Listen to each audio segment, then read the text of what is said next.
Odluka o osnovanju robotного cela za rodnu rovnopravnost принесена на Схадський національного совіту у novembru prešloho roku, a jeho členi imenovani na Schadsky, ktoré otrimana u marcu.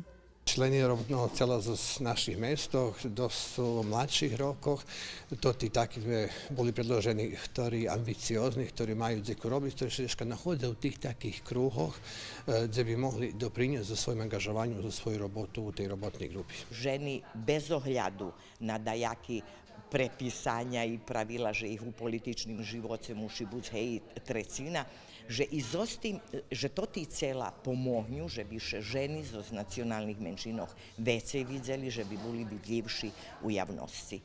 Na nješkajšej konstitutivnej Schadsky prisutni za predsjedateljku toho robotnog cela vybrali Natašu Makaj Mudroh. Z ohľadom, že nám idú i vyberanky za nacionalný sovidom, že by trebalo dať veľkú potrimovku ženom i co veci pripoveda so ženami, že by še aktivovali, može že by še i upisovali na listini, že by vyšli na vyberanky u co vekšim čišlje, že by bolo holjam 50-50. Na nješkajšej Schadsky prilapeni djelovnik o roboti i plan o aktivnosohu na ihodzacim periodze.